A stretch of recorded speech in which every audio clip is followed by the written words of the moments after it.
Good afternoon, ladies and gentlemen. It's a great pleasure for me to welcome you to this section on prenatal air pollution and neurodevelopment in children. I'm Dr. Su from Zhongshan Medical University, Taichung, Taiwan, and I'm chair this afternoon section. My co-chair is Professor Zhao Haoren from National Pingdong University of Science and Technology. Okay. There are some basic rules. First, please limit your presentation to 50 minutes. At the end of each presentation, there will be 3 minutes for discussion. At the end of the next section, we will have an open discussion on any of the paper presented. Okay, maybe we can just open. Professor Li Pei Zhen. Good afternoon, everyone, and thank you for coming to our symposium sections. And for these sections, it's very honored to have different speakers to share their latest results in this topic on prenatal air pollution and neurodevelopment in children. And the rationale to have this symposium section is that air pollution is no respecter for cardiovascular disease. But not until recently, very little is known about the adverse effect of air pollution on brain, especially in children. So that is why, and also recent results shows that childhood neuropsychological development is also related to air pollution. And but in recent decades, the results are not very consistent. So that's why we have this symposium. We want to have the different speakers from different countries to share the latest results on prenatal air pollution and neurodevelopment, including the results from Denmark and Japan and Korea and also Taiwan. So we hope this symposium can provide information in supporting the public health policy and also air pollution regulations, especially for the environmental toxins and to prevent neurological effects on children. So that's our symposium. And so it's our honor. We have 5 different speakers. So the first one will be presented by Dr. Ritz. She will present the results in Denmark. And also we have Dr. Wei. He's going to present his results in Taiwan. And also we have Dr. Ha from Korea, and she's also going to present her results in Korea. And also we have speakers, Dr. Yuri Fuji from Japan, and then the last one will be me. So welcome to our section. Thank you. Thank you, Professor Li. This first paper this afternoon will be presented by Dr. Rees. Dr. Rees from Fielding School of Public Health, UCLA, Los Angeles, USA. And her topic is traffic-related air pollution and autism in Denmark. Dr. Rees, please. Thank you very much. I'd like to thank Dr. Li for organizing this, and I think it's a very timely session to have here. And I'm so glad that there are lots of Asian countries that are actually looking into this into this issue, because you have good health data. And that's actually one reason why I went with my study to Denmark. That's another country that has a very good healthcare system, electronic records, and enough cases can be identified to do large-scale studies, and that's what we need in this area. So my interest actually in autism was piqued when I saw this paper by Calderon Garcia-Duenas coming, and she's a pathologist, coming out in 2011, and I wasn't looking for anything on child development. My other life is in neurodegeneration research, but this kind of piqued my interest when I saw that there was a pathology in a 13-year-old in a 13-year-old Mexico City child this kind of pathology that's called a beta amyloid. That's a protein aggregation you find commonly in Alzheimer's. And an 11-year-old Mexico City girl with an alpha-synuclein, another protein aggregate, which is the hallmark of Parkinson's disease, which is where my expertise is. And this in the dorsal motor nucleus of the vagus, that's actually where Parkinson's, that's the second stage of finding these aggregates in Parkinson's. But you know that Alzheimer's and Parkinson's are diseases of the elderly, right? So these are very young subjects who show this kind of pathology. I asked my neuroscience colleagues whether she agreed that this was anything that could be real, and she said, oh my God, if this is real, it's bad. So something is going on in these highly exposed children in Mexico City. What it is that gives them these protein aggregates at such a young age, we don't know. But this is where it came from, the life course perspective, and I talked this morning about the birth outcomes. Well, the reason why I'm interested in birth outcomes is because fetal development is so important for infant health, but also for the health of the elderly, because once all the organ systems are being challenged by being aged, a lot of things arrive, and I actually think Parkinson's is one of the diseases where it probably already starts prenatally. But what I'm talking about today is this age group, which is the age group where we start identifying autism and autistic children. So this was a study I did first. I had access to some data for Los Angeles on mothers who came during, 500 mothers who came during pregnancy for an assessment, ultrasound assessment in the mid-90s. And one measurement they did systematically was the biparietal diameter. That's the space between the ears of the fetus. And you can see here when we modeled air pollution with my dispersion model, my land use regression model, or the ambient model, they are all moved, all the estimates are moved to the left, meaning they have a smaller biparietal diameter on average. So something has happened structurally to the size of the head of these children, but whether that's functional, we didn't know. So before I did that study, there were a few studies in California, and I think this is actually the earliest one by Gail Wyndham, that looked at hazardous air pollution in the San Francisco Bay Area. But these are really hazardous pollutants, air toxics. And it was a very crude model they used, but they found small associations for some of the hazardous air pollutants. And then we had a study in LA where Heather Volk was looking just at an estimate, using an estimate of proximity to freeways, and saw a signal for autism. And there was also another study on hazardous air pollution by Kalkbrenner. But all these studies had in common, and they spanned from 2006 to 11, had in common that they had about 200, 300 autistic children and controls. They were case control studies that were very small. The effect sizes they described were actually pretty large, otherwise they wouldn't have shown anything. But for air pollution, I really didn't think that that was very realistic, that such a big effect could be seen, and these studies were small.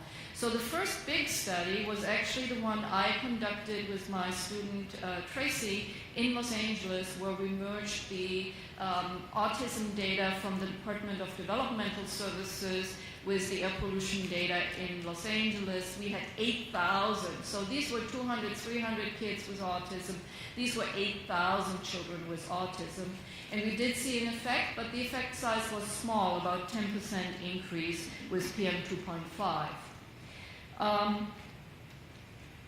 So there has even been a review, or better, a meta-analysis recently in 2015, and you can see here for PM 2.5, these are all Spanish studies, different cohort studies of the Spaniards, but you can see the estimates moving around left of the one, and wide confidence intervals, as you can see here as well. So they really had barely any autistic children in these cohorts.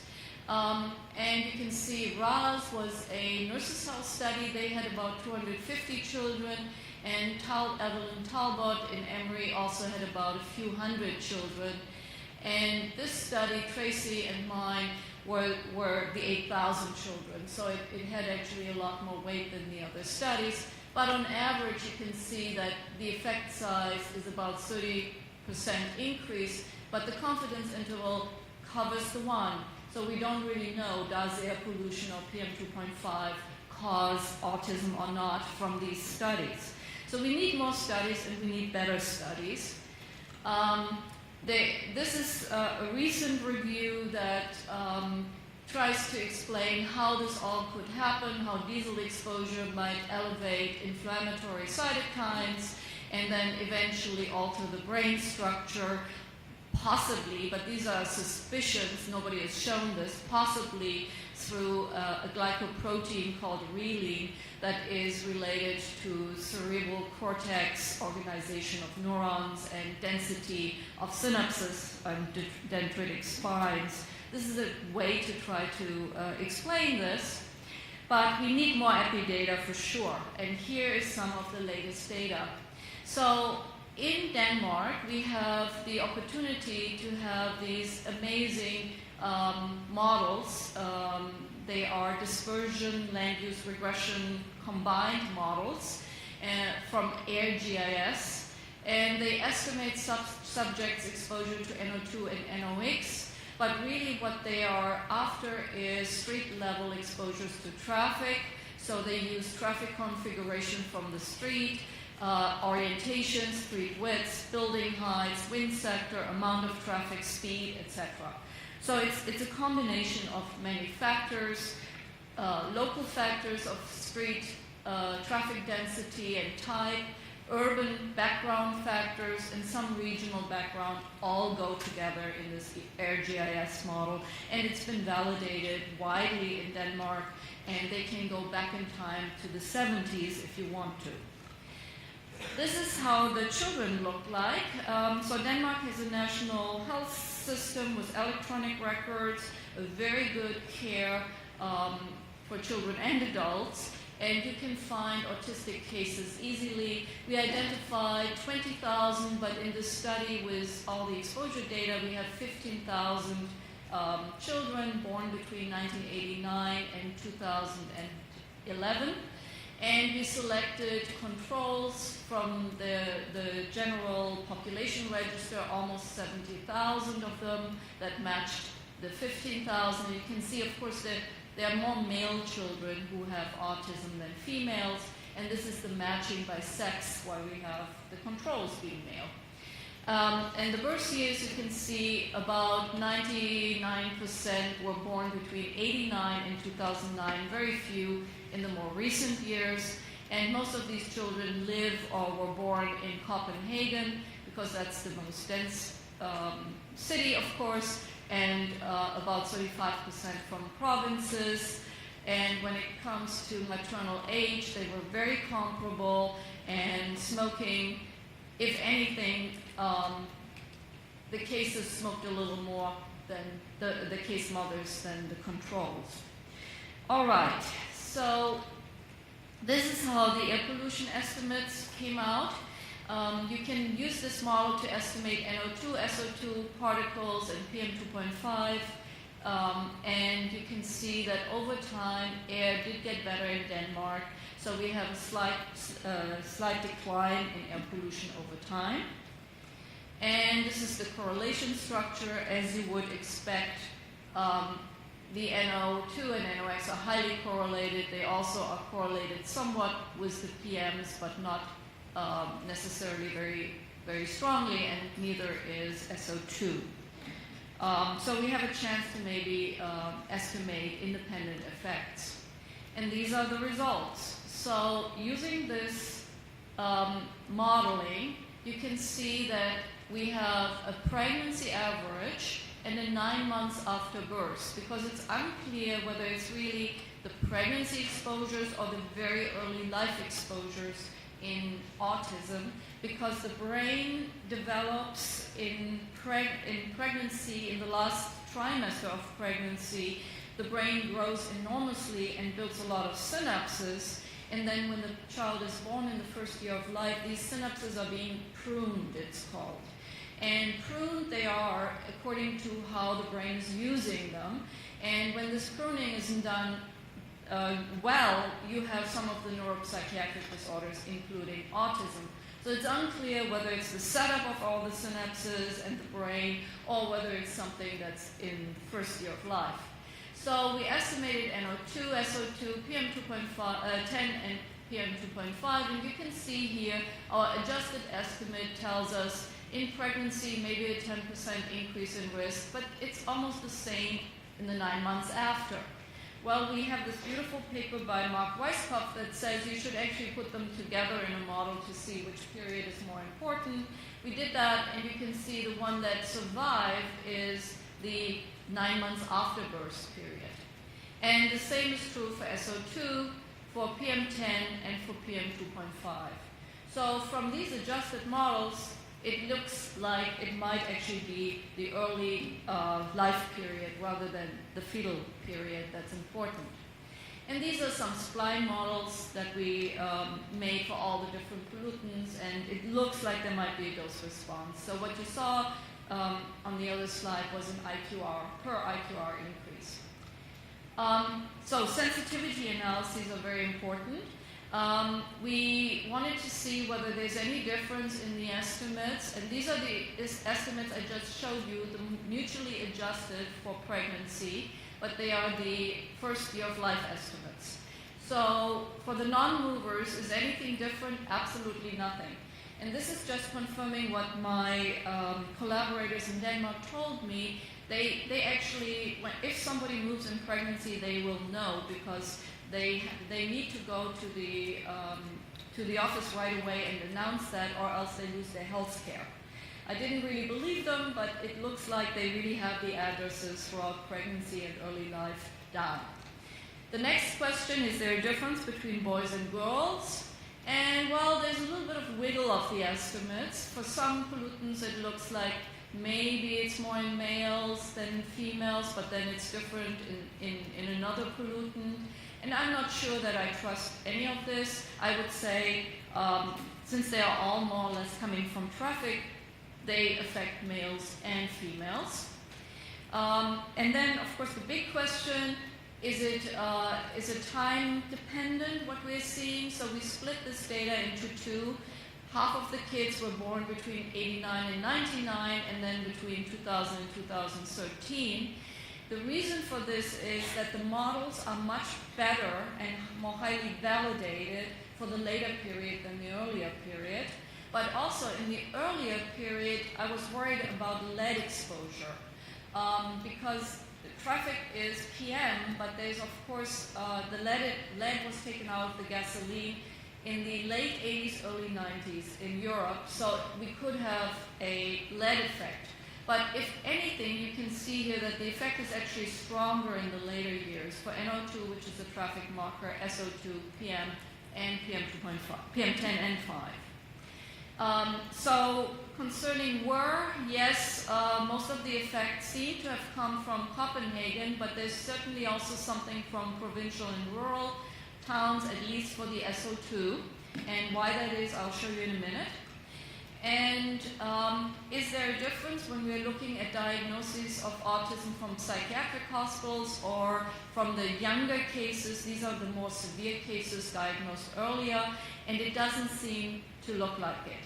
It seems like the diagnostics are pretty good no matter what. Finally, do we see a difference between autism itself, Asperger, and pervasive developmental disorders that we couldn't specify, which is a smaller group? And yes, it does seem like most of the effects, at least for traffic-related exposures, were really for AD and Asperger, not so much for the developmental disorders unspecified. However, for SO2, it looks like all of them are relevant. And for PM2.5, it looks like it's again autism and Asperger, and not the unspecified ones. So finally, I wanted to show you the SO2 exposure source. So this was SO2 in 1989, and you can see this is Denmark, the islands, and the peninsula, and the SO2 is really coming from Europe, right? So in 2000, however, you see this red stuff here. Guess what this is? Around these islands, shipping. So the major source of SO2 has moved from being a coal-powered fire plant, etc. exposure to a shipping exposure.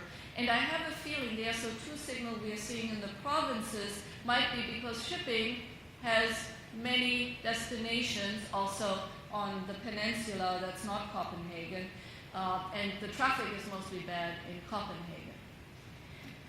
All right, so conclusions, we definitely see in this very low pollution setting, in Denmark, with excellent health records, excellent exposure assessment that goes far back, an adverse effect of air pollution on autism spectrum disorders.